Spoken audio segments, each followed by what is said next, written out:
একা সম্ভব? একা করা?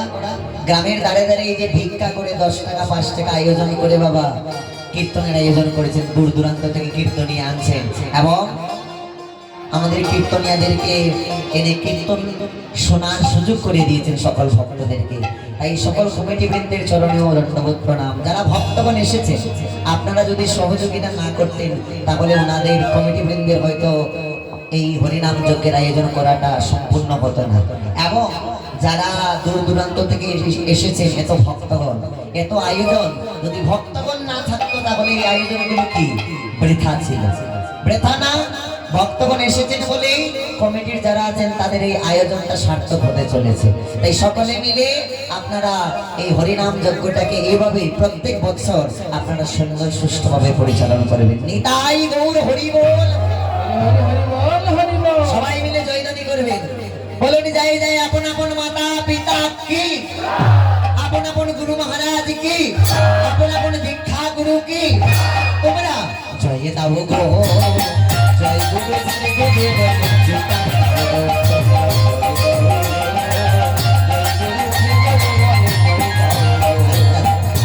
আপনারা হয়তো ভাবতে পারেন ইনি আবার কেমন কীর্তনিয়া, আস্তে আস্তে ভাবতে পারেন না? বলে আরো তো কীর্তনিয়া কীর্তন করে গেলেন, এসেই বলছেন হাত তোলো, হরি বল বলো, জোকার দাও। ইনি আবার কেমন কীর্তনিয়া বাবা? কেন বলছি জানেন? এটা তো আর বিয়ে বাড়ি নয়, যাত্রা নয়।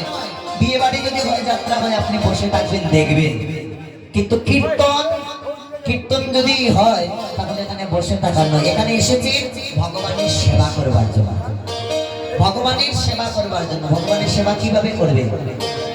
সেবা কিভাবে করবেন? কেউ উলুধ্বনি করবেন, কেউ হরিবল ধ্বনি করবেন, কেউ করতালি করবেন। এটা একটা গোবিন্দের সেবা, বুঝা গেল? এই কীর্তন শুনে আসাটা, যারা ভক্তগণ এসেছেন, যারা কীর্তন শুনতে এসেছেন, এই কীর্তন কিন্তু ভজনের একটি অঙ্গ। নববিধা ভক্তির মধ্যে সর্বপ্রথম হচ্ছে শ্রবণ। এই যেখানে আপনারা এসেছেন, এই কীর্তন শ্রবণ করাটা নববিধা ভক্তির প্রথম অঙ্গ। তাই বলছি সকলে মিলে করতালি করবেন, হরিবল বলবেন, জয়ধ্বনি করবেন, উলুধ্বনি করবেন। কেন? এটা কীর্তন। তো কীর্তন তখনই বোঝা যাবে যখন জয়ধ্বনি, হরিধ্বনি, উলুধ্বনি উঠবে। দেখুন কীর্তন কাকে বলে, বলবো কীর্তন কাকে বলে? শাস্ত্র বলছেন ভগবানের নাম, রূপ, লীলা, গুণ, এই 4টা বিষয় নিয়ে যদি 2 জন মিলে বসে আলোচনাও করে, এটাকেও কীর্তন বলা হয়। বোঝা গেল? ভগবানের নাম, রূপ, লীলা, গুণ, এই 4টা বিষয় নিয়ে 2 জনে মিলে বসে যদি আলোচনাও করে, এটাও কীর্তন হয়। তাহলে এখানে কি হচ্ছে? কীর্তন বলে না, এটা শুধু কীর্তন নয়। তাহলে এটা কি? 4 জন 5 জন 10 জন 100 জন মিলে যখন খোল করতাল বাজিয়ে, কীর্তন তো 2 জনে মিলে ভগবানের নাম, রূপ, লীলা, গুণ এই নিয়ে আলোচনা করলেই কীর্তন হয়। তাহলে 5 জন 10 জন 100 জন 500 জন মিলে খোল করতাল বাজিয়ে উচ্চ স্বরে যখন কীর্তন করে, সেটাকে কি বলা হয়? সেটা হচ্ছে সংকীর্তন। যে সংকীর্তনের বিধান আমার মহাপ্রভু দিয়ে গিয়েছে। বোঝা গেল? খোল করতাল গোরা সুমেলি করিয়া, আর মাঝে নাচেন গোরা জয় জয় দিয়া। মহাপ্রভু খুল করে তাল নিয়ে তার মধ্যেখানে জয় জয় দিয়ে হরিনাম সংকীর্তন করছেন। আর বলছেন নাচো গাও ভক্ত সঙ্গে করো সংকীর্তন, নাচো গাও ভক্ত সঙ্গে করো সংকীর্তন।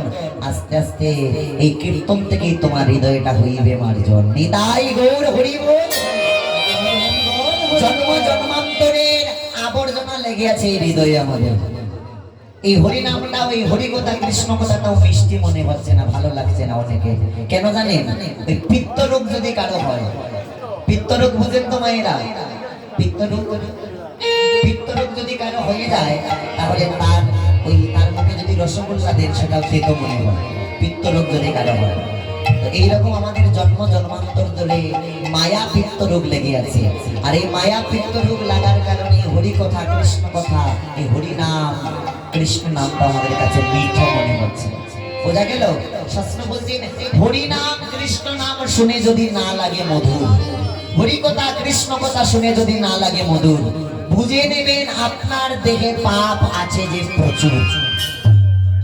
হরি কথা, কৃষ্ণ কথা আমি বলছি না, ভগবান বলছেন শাস্ত্রে। হরি কথা, কৃষ্ণ কথা বলে যদি আপনার না লাগে মধুর, হরিনাম কৃষ্ণ নাম শুনে যদি না লাগে মধুর, তাহলে বুঝে নেবেন আপনার দেহে পাপ আছে প্রচুর। কোটি কোটি জন্মের প্রচুর পাপ রয়েছে, তাই এই হরিনাম কৃষ্ণ নামটা মধুর মনে হচ্ছে। বোঝা গেল? তাই বলছি সকলে মিলে করতালি করো, নাচো গাও, ভক্ত সঙ্গে করো সংকীর্তন। এই থেকেই তোমার হৃদয় হইবে মার্জন।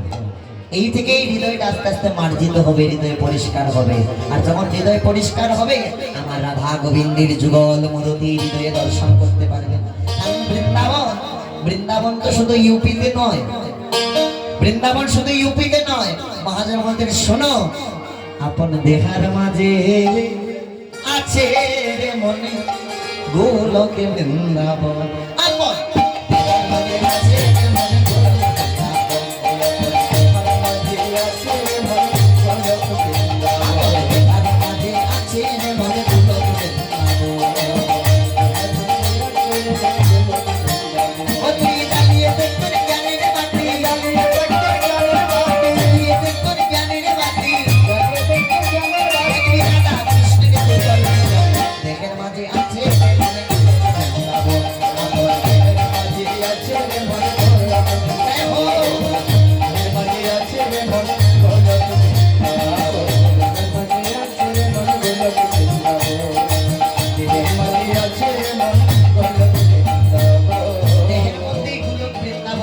খুঁজে তুমি আগে হৃদয়টাকে পরিষ্কার করো, জ্বালিয়ে দেখ তোর জ্ঞানের বাতি, মানে জ্ঞানের প্রদীপ, জ্ঞানের আলো জ্বালিয়ে দেখো, তবেই দেখতে পারবে রাধা কৃষ্ণের যুগল মিলন।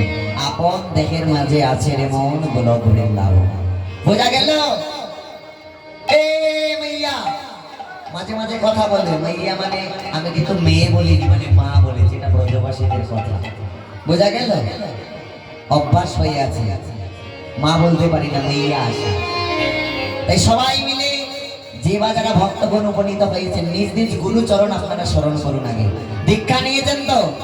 কারা কারা দীক্ষা নিয়েছেন দেখে হাত তুলুন। ওই রাস্তার এখানে আমার বাবারা যারা দাঁড়িয়ে আছেন, কারা কারা দীক্ষা নিয়েছেন দেখে হাত তুলুন। বাবা, বেশ, একটা বস্তু দেখে বড় ভালো লাগলো। এই যে মিরপুর নাকি এই জায়গাটার নাম? হ্যাঁ, মিরপুর।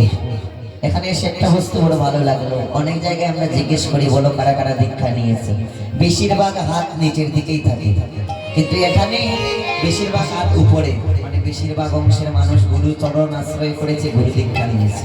বড্ড ভালো লাগলো। যারা দীক্ষা নিয়েছেন ভালো, যারা নেন নাই আপনারাও তাড়াতাড়ি গুরু চরণ আশ্রয় করুন। কেননা গুরু চরণ যদি আপনারা আশ্রয় না করেন, তাহলে ভগবানের কৃপা পাবেন না। ভগবানকে পেতে গেলে ভক্তি লাগে, ভক্তি ছাড়া ভগবানকে পাওয়া যায় না। ভক্তি মানে ঠাকুরের সামনে মাথা নত করে, এটা ভক্তি নয়, এটাকে বলা হয় প্রণাম। ভক্তি অমূল্য ধন, যেই ধন পেলে পরে ভগবানকে পাওয়া যায়। তো ভক্তি হলেই ভগবানকে পাওয়া যায়। আর এই ভক্তি কোথা থেকে পাওয়া যায়? এই জড়জগতের কোনো বাজারে, কোনো দোকানে প্রেম ভক্তি পাওয়া যায় না। ভক্তি যদি পেতে হয়, তাহলে একমাত্র দয়াল গুরু চরণ হইতে পাওয়া যায়। গুরু কৃপায়, গুরুদেব যদি কৃপা করে আপনাকে ভক্তি প্রদান করেন, তবে ভক্তি পাবেন। আর ওই ভক্তির দ্বারাই আপনি ভগবানকে লাভ করতে পারবেন। তাই তো বলছেন আগে গুরু ধরো। গুরু না ধরলে তুমি ভক্তি পাবে না, আর ভক্তি না পেলে ভগবানকে পাওয়ার কোনো চান্সই নেই। বোঝা গেল? তাই সকলে মিলে নিজ নিজ গুরুচরণ স্মরণ করুন। যারা গুরু দীক্ষা নিয়েছেন, যারা দীক্ষা নেন নাই, আপনারা নিজের মাতা পিতার যুগল চরণ স্মরণ করে মনে মনে প্রণাম জানান। কেননা এই জগতে আমাদের প্রথম গুরু হচ্ছেন আমাদের মা বাবা। আমি বলছি না, ভগবান ভাগবতে পরিষ্কার বলছেন। প্রথম গুরুকে মাতা পিতা, দ্বিতীয় গুরু হচ্ছেন দীক্ষা গুরু, আর তৃতীয় গুরু স্বয়ং ভগবান। এই তিন রকমের গুরুকে যদি সঠিকভাবে বোঝা যায়, তবেই সে অনায়াসে গোবিন্দ কৃপা লাভ করতে পারবে। বোঝা গেল? তাই সকলে মিলে বলবেন, তোমরা জয় দাও গো, জয় গুরু শ্রী গুরু জয় দাও গো।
জয় জয়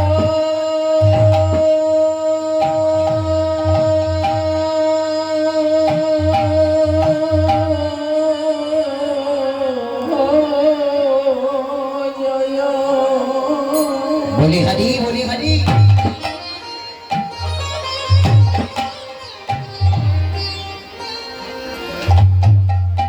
জয় শ্রী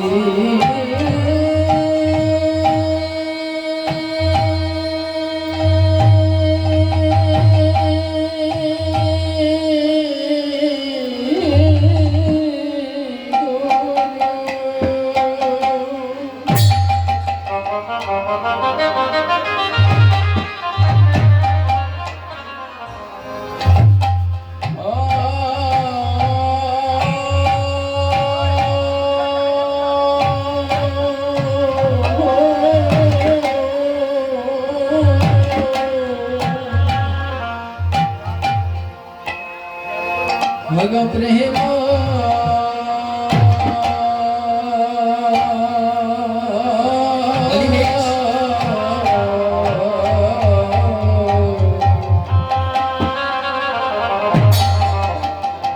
কলপ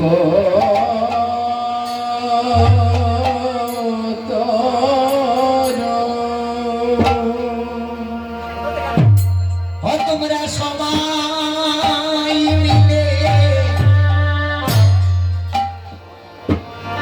জয় দাও ভাই তোমরা সবাই মিলে জয় দাও ভাই তোমরা সবাই মিলে একবার জয় জয় দাও ভাই তোমরা সবাই মিলে একবার জয় দাও ভয় ভয় আপন আপন দয়াল গুরুদেবে তোমরা সবাই মিলে জয় দাও ভাই আমি আপন আপন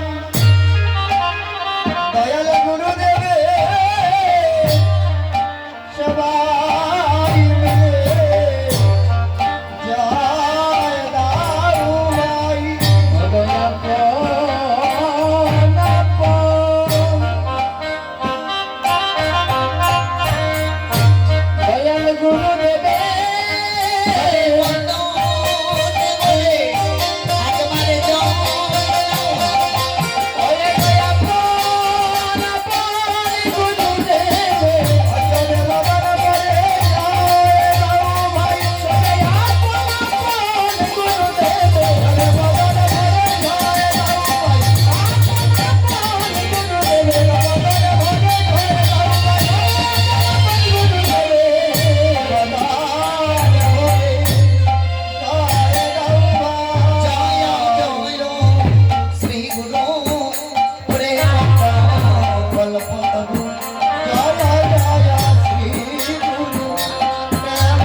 গজননা মুখে করে লয় উপদেশ মহে করা লয় উপদেশ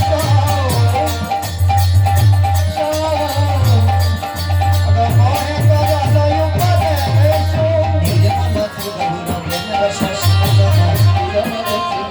রমরস চিন্ত বিরল সবন পুরলস রমণ স্বজন নাম বুঝে রতি নাহি হো সাধন নাম বিজে রতি নাহি হল ধ্রুবত বৈষ্ণব নাশ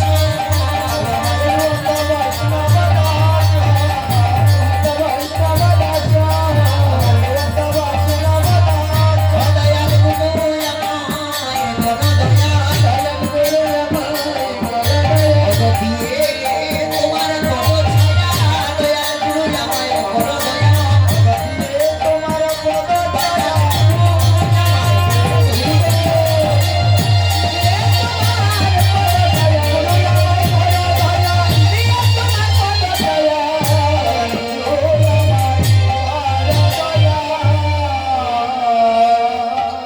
সকলে মিলে আমরা গুরু চরণের শরণাগতি নিয়েছি এবার আমরা সকলে মিলে লীলায় প্রবেশ করব শ্রীদাম নদিয়া নবদ্বীপে গৌর হরি আমার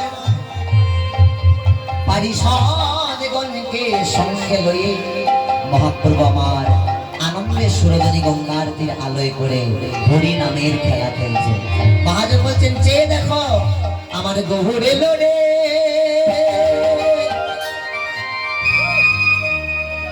ওই না সোনার নদিয়া উলুধ্বনি শঙ্খ ধ্বনি শব্দ শোনা যায়